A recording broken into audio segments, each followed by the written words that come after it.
Ha! Hey, drama llama. What's up? It's the culture detective here, investigating your favorite movies. And today, I am going to do a double movie review. Yes, after binge watching the entire Handmaid's Tale season 3, I was like, you know what? Screw it. I'm just gonna watch two foreign language artsy movies. So I watched a Belgian movie as well as a Greek movie. The former is Le Gamin au Vélo. If I mispronounce any words in this video, I am sorry, but Le Gamin au Vélo is the kid with a bike, and it is written and directed by Jean-Pierre and Luc Dardenne. And the latter is from a director whom I have seen a movie from before. That movie is The Favorite, and this director is Yorgos Lanthimos. And this movie is Kynodontas, which is Dogtooth. So I'm gonna talk about the former first, because I watched it first. I watched it on September 30th. So, The Kid with a Bike is a very humane drama movie about a kid whose mother doesn't live with him anymore and whose father, because he's unable to support the family, his father left the kid. So the kid is basically emotionally disturbed and kind of broken, and it's a pretty depressing movie. So, a hairdresser from that town in Belgium, I think the town's name is Sochang or something, and this hairdresser woman decided to take in this kid every weekend to take care of him, provide him food and water and shelter. And that's basically the movie without spoiling much. And there's also one other major character in the movie, the so-called drug dealer, who's basically a criminal, a gang member, a small gang head. And so we have the story. And admittedly, I must say that the first half of the movie is a slow burn. Not much really happens in the first half, even though there are scenes that I actually really like. How in the beginning, when the main character Cheryl, when Cheryl thought that his dad still lives in that apartment, he escaped his school and rushed into the apartment to find out that his father wasn't there anymore. So instead, he got his bike, therefore the title of the movie. And there are several occasions when his bike got stolen, and so he has to chase after the thief and fight. And you can really tell that Cyril is a and from those scenes you can really tell that Cyril is a Cyril is a very strong boy. Yeah. However, even though he's strong, because he is emotionally desperate, he does get influenced by people easily. He's in desperate need of love and care, and that's when the gang boss came in, and things got kind of tense and also kind of sad and depressing at the second half of the movie. And I also really like the ending, which is kind of shocking, I guess. Yeah, but anyway, I think this is a really humane movie, and it also feels very realistic. Everything about the dialogue, the way people move and speak, everything feels so natural. You can really tell that the directors here and the writers here, they're really professional and experienced. I just kind of wish that they would make the movie more, I guess, interesting or intense and make us root for the main character even more. But other than that, I like this movie a lot. If there's one problem with the movie, it's the musical score. This movie doesn't need a musical score. Like Roma, it doesn't need a musical score. It can be very realistic on its very own without any music, which is rare for a movie, of course. However, for some reason, they composed this little string section for the movie, and this section is only like a few seconds long.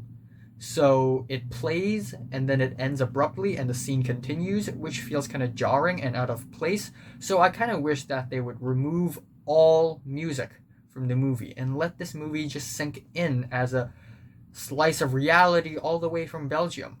So yeah, I think this movie is a movie worth watching, and I'm giving it an 8 out of 10, a strong 8.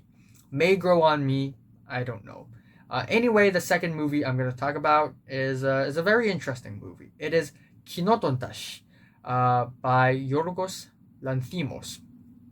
So, this is a Greek movie, and I've actually never watched a movie in Greek before. I've watched French films, I've watched Korean, I definitely have watched Japanese, Danish, not Greek. So that's new for me.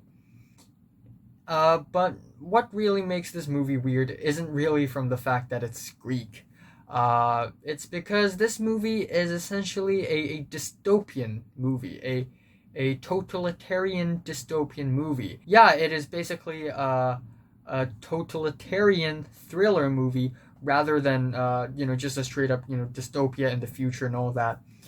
And instead of the premise being worked into a society or a nation like it's George Orwell, it's a family-sized totalitarian dystopian family. And it's really weird. The premise is there. It's actually quite interesting. And one of the reasons why I decided to watch this movie is the trailer. I think the trailer is fantastic. I haven't seen a trailer quite exciting for a long time already. However, to my surprise, this movie is a slow burn. The whole thing is a slow burn. Not much really happens. I mean, you get the premise, and the characters are really good as well. They are really analyzable because we have 3 teenagers living in the house, trapped inside. They cannot go out. And they think that if they go out, it's all dangerous, so they're stuck in that house their entire life. And those characters are well-written characters because one of them is smart and they know how to exploit the system. One of them is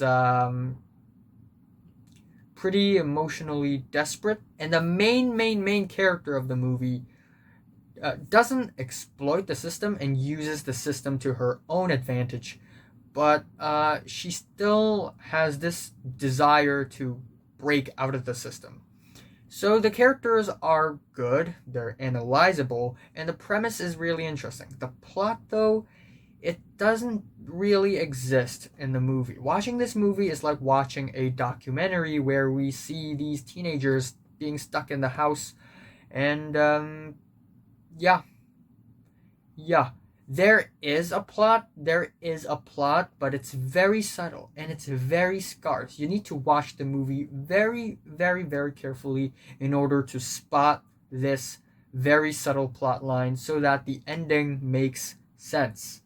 Right? Speaking of the ending, I think the ending is actually while it isn't the most disturbing and climactic ending, it's really well written. It is pretty disturbing, first of all, but I guess for the characters it's liberating rather than disturbing, which is something that's a bit of a fresh air after all these years of captivity. And there are also a couple of really interesting scenes in the movie, even though they're not necessarily entertaining. They do not pull your heartstrings and all that.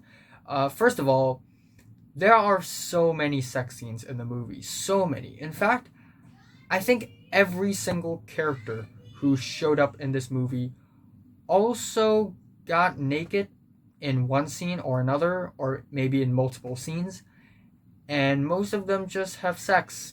Yeah, there are so many sex scenes, and because it's Yorgos Lanthimos, of course there are going to be awkward sex scenes. In fact, most of the characters in this movie act very awkwardly. The way they speak is so straightforward, is so honest, and is so odd out. You can immediately tell that it is a dysfunctional family. And also, of course, we have a dance scene. It's a Yorgos Lanthimos movie. We have a dance scene, which is incredibly odd, where the characters just freak out. And we also have a blindfolding scene, because, again, Lanthimos. Also, I really like the ending. I guess what's also interesting about the premise of the movie is that the father and the mother of the family keeps their children inside, and they are master trolls. They really know how to trick their children without them suspecting anything. And the children, the teens, they actually believe all the things that their parents say, like how the outside world is dangerous, and how zombie actually means a yellow flower, cunt actually means a table lamp. Apparently, railroad means a strong material, and apparently keyboard means pussy. So everything's just really really weird. But again, I think I'm kind of underwhelmed by this movie, because I went into this movie expecting a lot of action and expecting a lot of scary and intense scenes. I'm expecting this movie to be a comedic thriller, and while there are comedic moments, like sometimes the teenagers, they have to compete against one another because they have to impress their parents. So one of the competitions is basically sniffing chloroform and see who wakes up first, and that's ridiculous. Also, sometimes they throw airplanes. The parents throw airplanes, and the teens have to catch it. But still, I think this movie is a slow burn from beginning to end, and it is not very intense. I just wish that there is more tension in the movie. I wish that there is more tension in the movie, and I wish that there is a more continuous plot line underneath the movie. But other than that, I'm still pretty satisfied with the movie. I think the directing is amazing. The performances are amazing. Same goes for the kid with the bike. I think the performance by the kid is very much impressive, especially for a kid. But yeah, both of these movies are slow burns, and I'm a little underwhelmed by that. So I'm saying Kynodontas is also a movie worth watching, and I'm probably giving it a strong 7 to a light 8 out of 10. Maybe it'll grow on me, maybe not. Who knows? So have you watched these two movies, Le Gamin au Vélo and Kynodontas? From 1 to 10, how much would you rate them? Like if you like them, hate if you hate them, and subscribe if you want more, and thanks for watching. Also, I think I will watch 12 Years a Slave by Steve McQueen, as well as David Fincher's The Girl with the Dragon Tattoo, because I really crave some dark thriller right now.